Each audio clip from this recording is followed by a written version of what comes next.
आदाब, नमस्कार, सत श्री अकाल। दर्शकों, आज के इस कार्यक्रम में मैं आपका दोस्त और होस्ट उमर खयाम स्वागत करता हूं।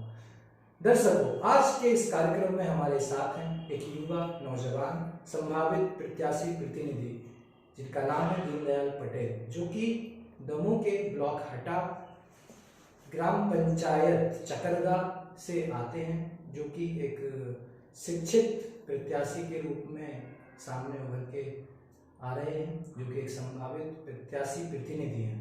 तो सबसे पहले हम जानना चाहेंगे कि दीनदयाल जी, आप अपने बारे में हमारे दर्शकों को बताएं। जी नमस्कार, मैं दीनदयाल पटेल ग्राम चकरदा हटा जिला दमोह से। आने वाले त्रिस्तरीय पंचायत चुनाव में मैं संभवतः प्रत्याशी प्रतिनिधि के रूप में हूँ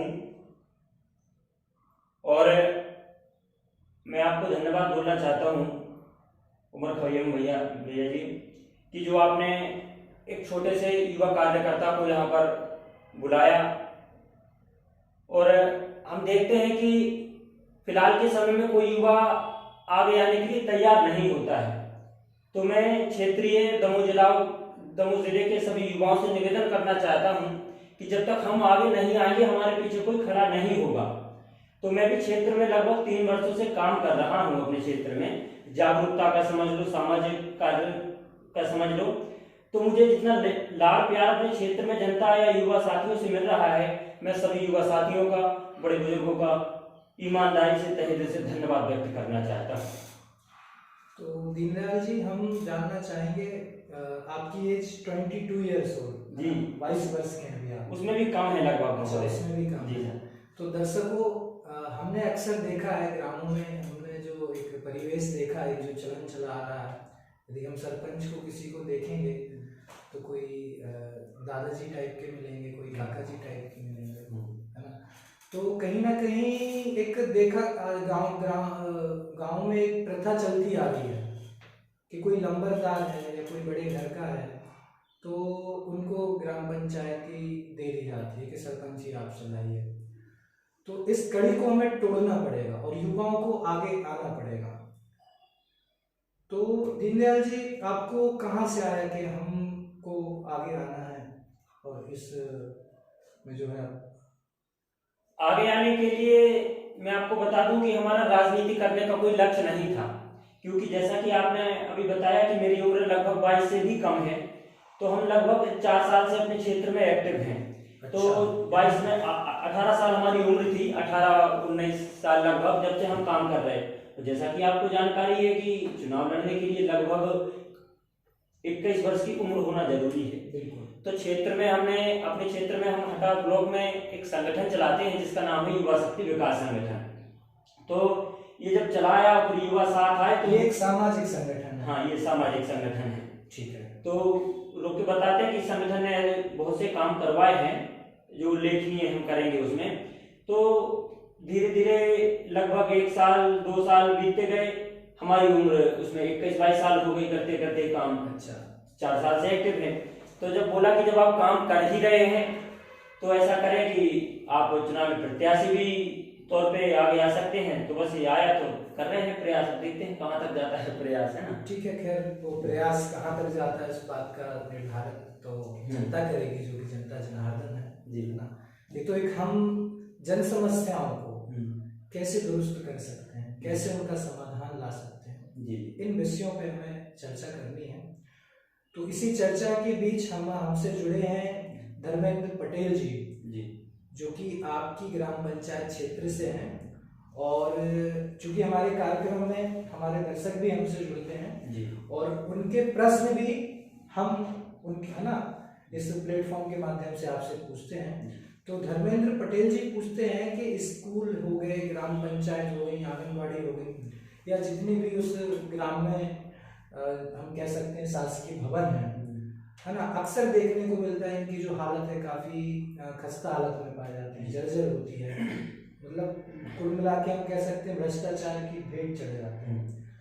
तो धर्मेंद्र जी पूछते हैं, इस पर कैसे जो है लागू, हम इस पे कैसे हम जो है नियंत्रण कर सकते हैं? नहीं, सवाल आपने लगाम लगा सकते जी, आपने सवाल बहुत अच्छा सवाल किया है कि अपने ग्राम स्तर से मान लीजिए कि सबसे पहले अपनी ग्राम पंचायत है ना, उसके बाद स्कूल और फिर आंगनबाड़ी, ये सबसे पहला कर्तव्य जन। तो दीनदयाल जी, प्रथम जो सवाल है, चूंकि हमारे कार्यक्रम से हमारे दर्शक भी जुड़ते हैं और आपके क्षेत्र के ही एक दर्शक हैं धर्मेंद्र पटेल जी, जो कि पूछते हैं कि स्कूल, ग्राम पंचायत हो या आंगनबाड़ी हो, है ना, ग्रामों में जो भी शासकीय भवन है, ये हम देखते हैं कि भ्रष्टाचार की भेंट चढ़ जाते हैं। इस समस्या का समाधान कैसे किया जा सकता है? आपने सवाल बहुत अच्छा सवाल किया, जमीनी स्तर का सवाल किया है। जैसा कि हम देखते हैं कि शिक्षा के मायने में सबसे पहले तो हमारा विद्यालय, उसके बाद आंगनबाड़ी और फिर उसके बाद पंचायत। तो इनकी जो इमारतें हैं या जो भवन निर्माण है सही तरीके से इसलिए नहीं हो पाता है क्योंकि जो जनता द्वारा चुने गए जनप्रतिनिधि हैं उनकी वास्तव में कहीं ना कहीं सोच जनता के प्रति या अपने आने वाले भविष्य के प्रति सही नहीं होती है। तो उसमें वो लीपापोती करके उसको उस स्तर से नहीं बनाते कि वो आगे 10-15 साल चल सके। तो 5 वर्ष के ही अंदर में वो टूटने या बिगड़ने लगती है।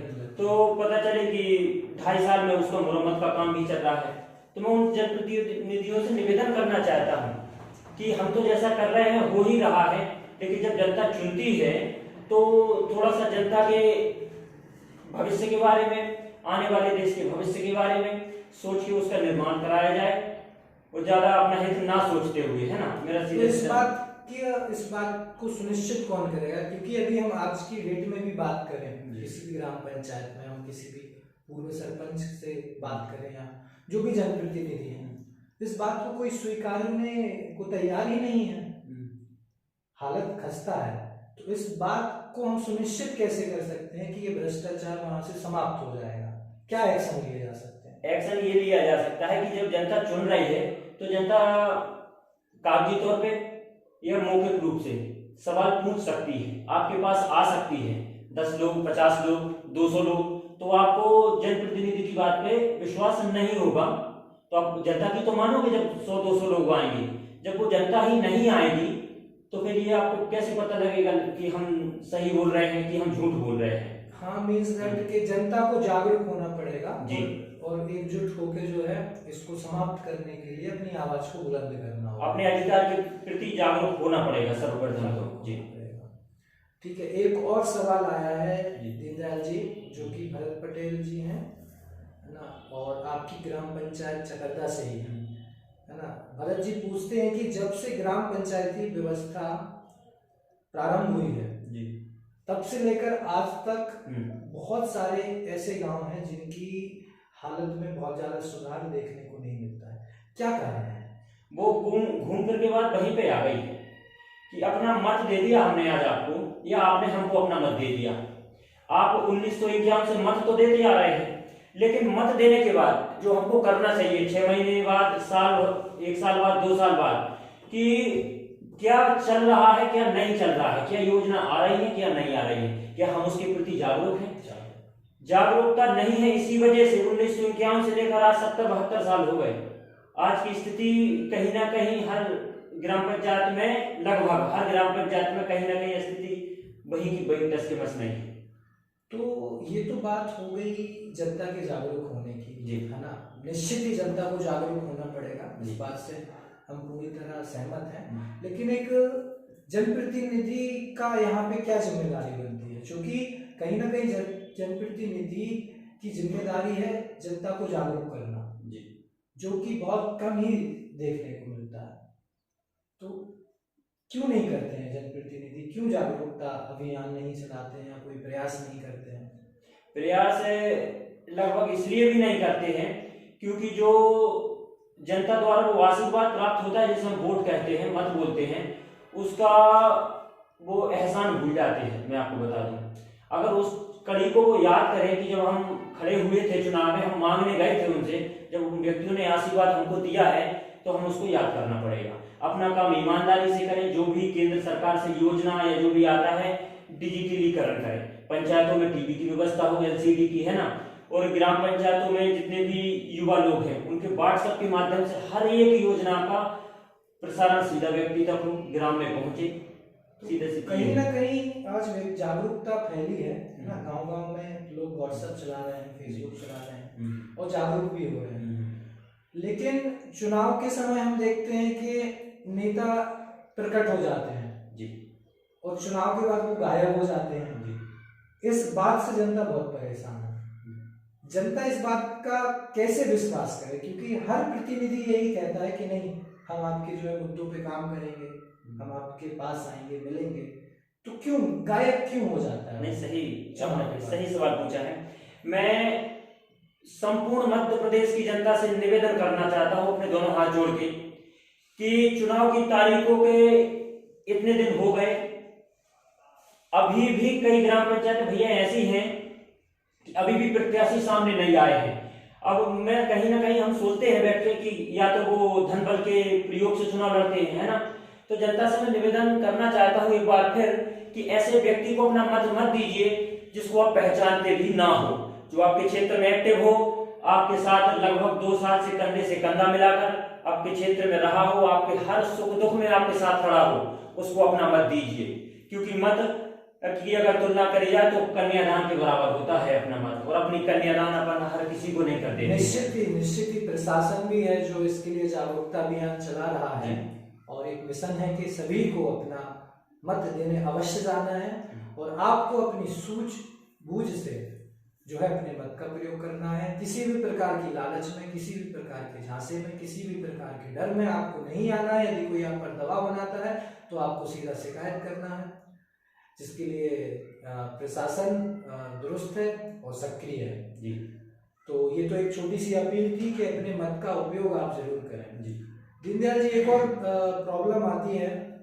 मैं खुद अभी मैंने जब आपके क्षेत्र में भ्रमण किया और कुछ लोगों से जब मैंने चर्चा की, और हालांकि ये तो एक राष्ट्रव्यापी समस्या है ना, जो समस्या है पलायन की, और इस समस्या ये कितनी बड़ी समस्या है ये हमें लॉकडाउन में देखने को मिली। क्या कारण है, क्यों लोग मजबूर हो जाते हैं अपने गांव को छोड़कर बड़े बड़े शहरों में जाके मजदूरी करने के लिए? इसी बात को जमीनी स्तर पर अगर हम रख के देखें तो आपको बता दूं कि तालाब निर्माण हो रहा है ना, बांध का निर्माण हो रहा है। तो जैसे किसी बांध के निर्माण या तालाब निर्माण में 50 लोगों की आवश्यकता पड़ रही है तो एक मशीन सारा काम निपटा देती है 10 दिन में। वो 50 व्यक्ति क्या करेंगे अपने गांव में लोग के? वो तो गरीब तबके के लोग हैं, है ना, तो वो तो कहीं ना कहीं अपना जीवन यापन करने के लिए निकल ही जाएंगे। तो कौन जिम्मेदार है इसके लिए? तो मेरा अगर मत पूछे आप तो कहीं ना कहीं जनप्रतिनिधि जिम्मेदार है। तो जनप्रतिनिधि जिम्मेदार है और जनता और वो मजदूर जिम्मेदार नहीं है कि इसके खिलाफ कोई आवाज नहीं उठाते? अब आवाज, क्योंकि एज ए जर्नलिस्ट मैं आपको बताऊं, कई खबरें हम तक भी आती हैं कि सर यहाँ पे जेसीबी से काम हो रहा है जी, है ना, और नियमों को ताक पे रख के जो है निर्माण कार्य करा है जी।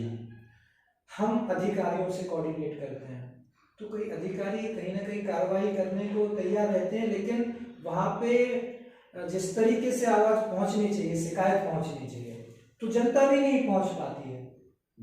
तो आपको नहीं लगता जितनी गलती जनप्रतिनिधि की उतनी ही गलती उस जनता की भी है और उन लोगों की भी है जिनका इसमें सीधा सीधा प्रत्यक्ष रूप से नुकसान हो रहा है? एक बार फिर बात घुमा फिरा के सीधे एक जगह पे आ गई, सीधी जागरूकता। अब जागरूकता कब पहुंचेगी वो मैं आपको बता दूं। जागरूकता तब पहुंचेगी जब व्यक्ति शिक्षित होंगे, है ना, युवाओं की उसमें भागीदारी होगी, निर्भीक निडर, जो सही है उसको सही बोलेंगे, जो गलत है हम उसको गलत बोलेंगे।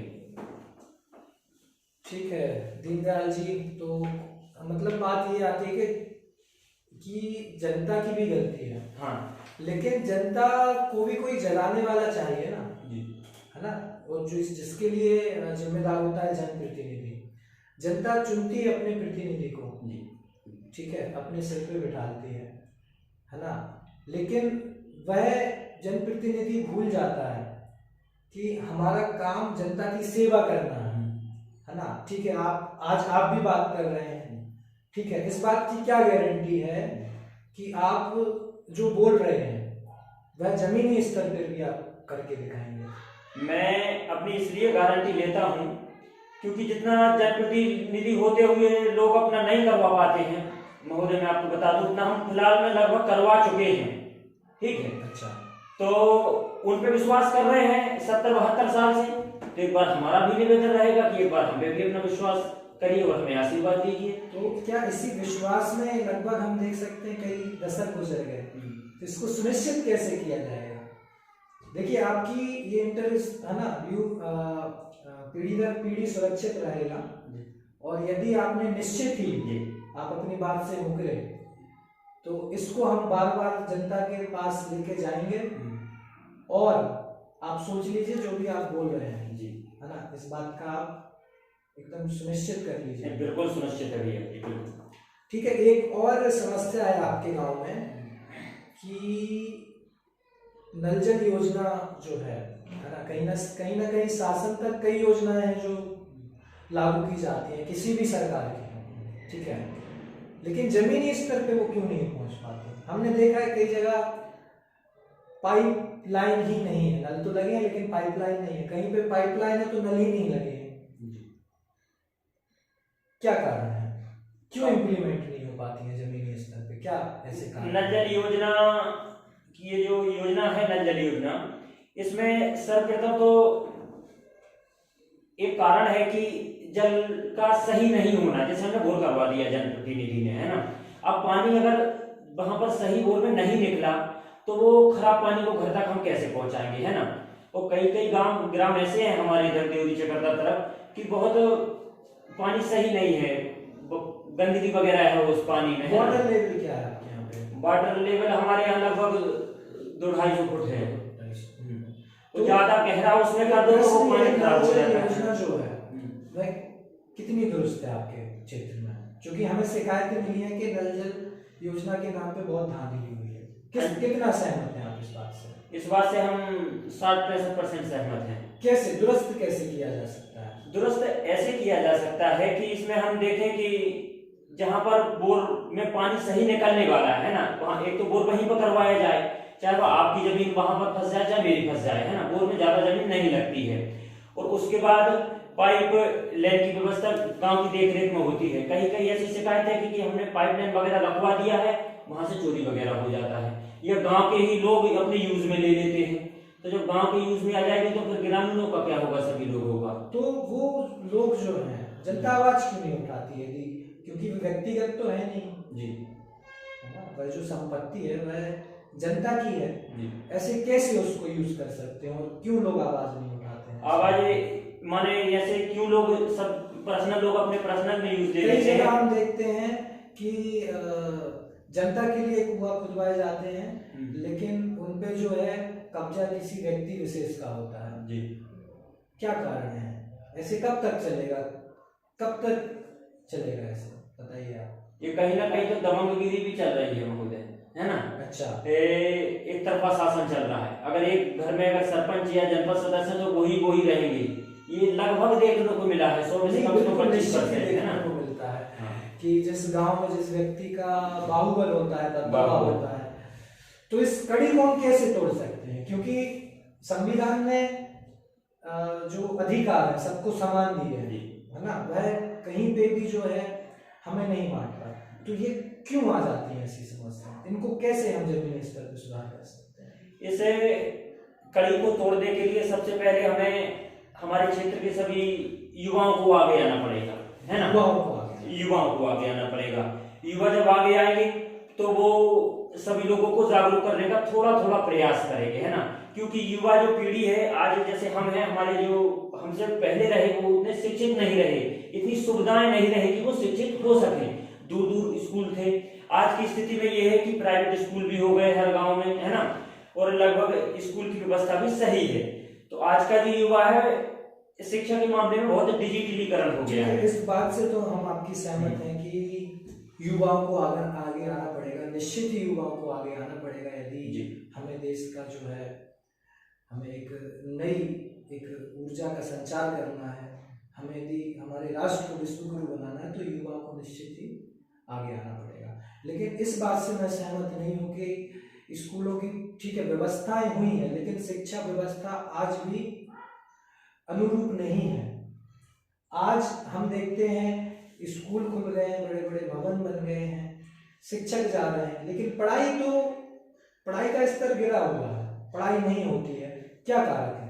पढ़ाई ना होने का सर्वप्रथम एक ही कारण है, सबसे मेन, कि जो ग्राम के जिम्मेदार व्यक्ति हैं, मैं आपको बता दूं, ये बात तो विश्वास से मैं कहता हूं, उन व्यक्तियों के बच्चे ही सरकारी स्कूल में पढ़ ही नहीं रहे हैं। कोई दमोह में पढ़ा रहा है जिला लेवल पर, कोई ब्लॉक लेवल पर पढ़ा रहा है।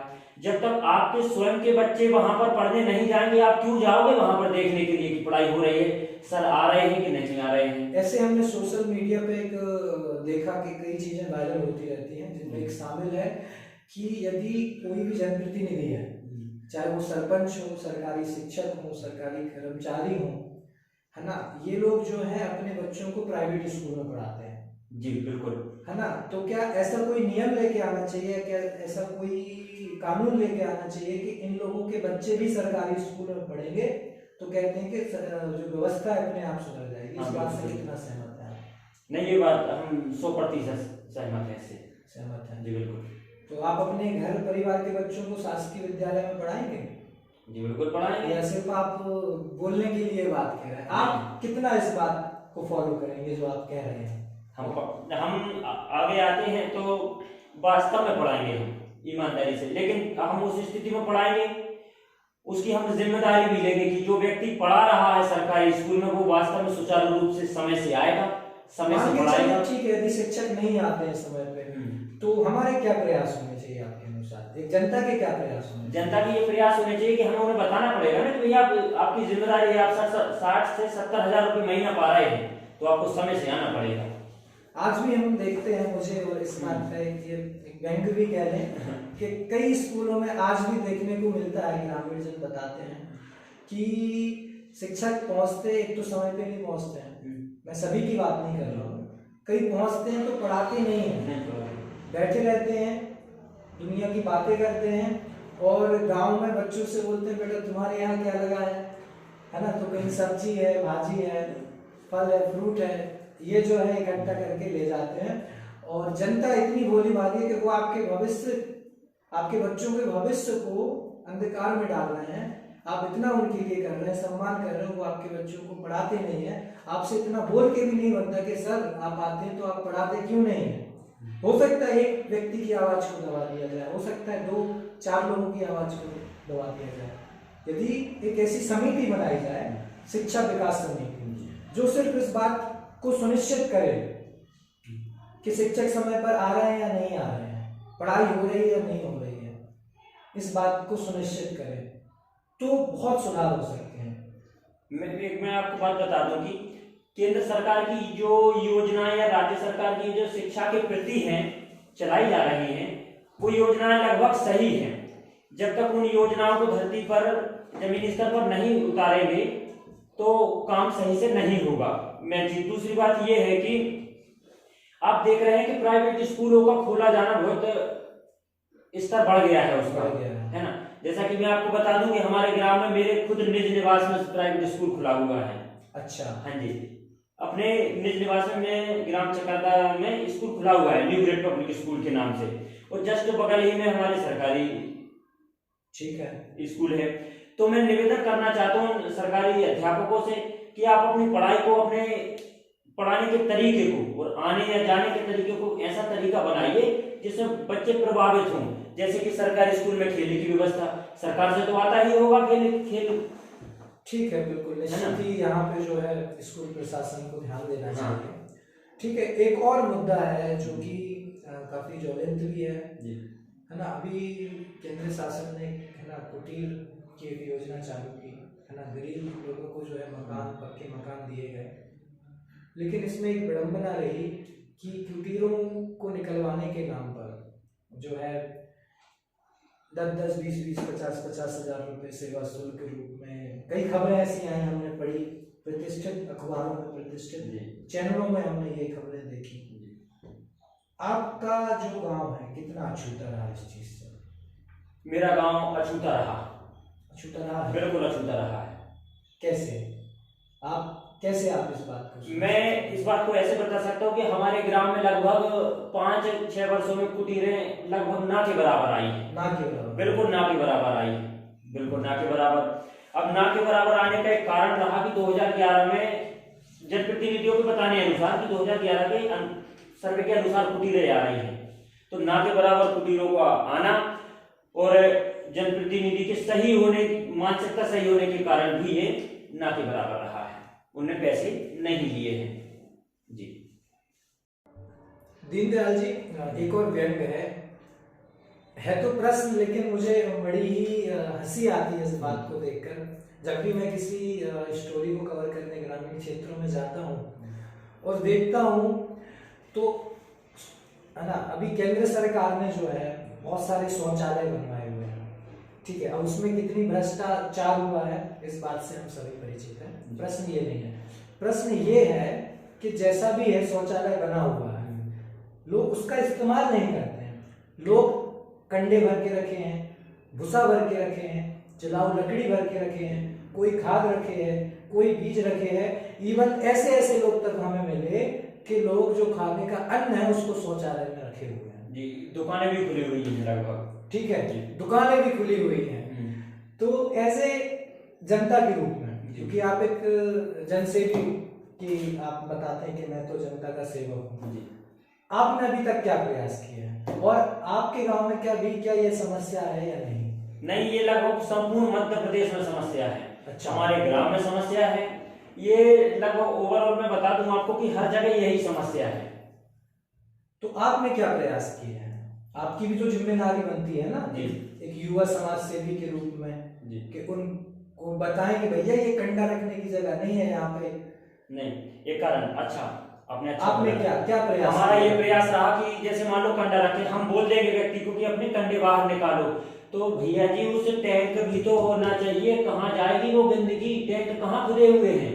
टैंक नहीं खुले। शौचालय सीधा मध्य प्रदेश में पूरे शौचालय का जितना भी ओवरऑल काम था पूरा भ्रष्टाचार की भेंट चढ़ गया महोदय।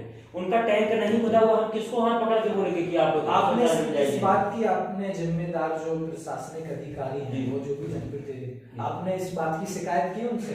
जी बिल्कुल शिकायत की। तो क्या उसका रुझान क्या है वहाँ से? ओवरऑल उसमें हम जो अपन 181 पे कहीं भी शिकायत करते हैं तो उसमें लिखा हुआ है ना कि आपका शौचालय बन चुका है। अब वो कैसा बन गया ओवरऑल, फिर बात वहीं पे आगे जहां शुरू हुई थी। अच्छा। कि जब तक आप जागरूक नहीं है आप धोखा खाते रहेंगे। आपने कैसे अपना शौचालय बनवा लिया कि हमारा बिल टैंक का शौचालय हमने बनवा लिया। आज आपके हर कागजी कार्रवाई में लिखा हुआ कि आप शौचालय में पात्र हो गए। अब वो आपको खुद की लागत से बनवाना पड़ेगा। आपको वो 10, 12, 9,000 जितने भी आते होंगे शुरू में, वो सब भ्रष्टाचार की भेंट चढ़ गया, आपका बन चुका है। नहीं तो ठीक है, भ्रष्टाचार चढ़ा, ठीक है, हम उसको मानते, लेकिन आपने उसको इस्तेमाल करें लोग, आपने कितना जागरूक किया लोगों को? क्या कोई भी टैंक बने ही नहीं है पूरे? नहीं बने, बिल्कुल टैंक ही नहीं बने पूरे गांव में। 2 फुट टैंक आप बताइए, आप शहर में रहते हैं, 2 फुट टैंक कितना होता है? कितने दिन में 2 फुट के टैंक बने हुए? 1.5 से 2 फुट के टैंक बने हुए हैं। अच्छा, तो देखिए दर्शकों किस प्रकार से जो है आप देख सकते हैं कि आज भी ग्राम पंचायतों में जो है धांधली की जा रही है। शिकायत करने के बाद भी जो है वहां पे कोई प्रतिक्रिया नहीं दी जाती है, बहुत ही विडंबना है। लेकिन दर्शकों, यदि आप ग्रामीण क्षेत्र से हैं या शहरी क्षेत्र से हैं, यदि आपका शौचालय बना हुआ है तो आपसे निवेदन है कि आप लोगों को जागरूक करें और आप स्वयं भी इस्तेमाल करें। और यदि आपके आसपास लोग ऐसा करते हैं, गंदगी मचाते हैं, तो आपकी, क्योंकि हम कहीं ना कहीं पूरी जिम्मेदारी मढ़ देते हैं कि शासन ही, तो क्या पूरा प्रशासन आपके वो कंडे उठा के आपको सिखाने आएगा कि इसका इस्तेमाल कैसे करते हैं? तो ये हमारे चैनल के माध्यम से एक छोटी सी आपसे अपील है कि स्वच्छता का आप पालन करें, शासन की गाइडलाइन का पालन करें। यदि कहीं कोई धांधली होती है, भ्रष्टाचार होता है और आप आवाज नहीं उठाते हैं, तो आप भी उतने ही गलत हैं जितना कि वह व्यक्ति जो इसमें शामिल है। आप तब तक अपने हक की आवाज उठाते रहिए जब तक कि आपको न्याय नहीं मिल जाता। यही हमारा आपसे निवेदन है। चलिए, आज के कार्यक्रम को हम यहीं समाप्त करते हैं। आपका हमेशा हम पर विश्वास करने के लिए, लाइक कमेंट करने के लिए, शेयर करने के लिए और हमारे कार्यक्रम को देखने के लिए और हमें इतना प्रेम स्नेह देने के लिए आप सभी का बहुत बहुत धन्यवाद।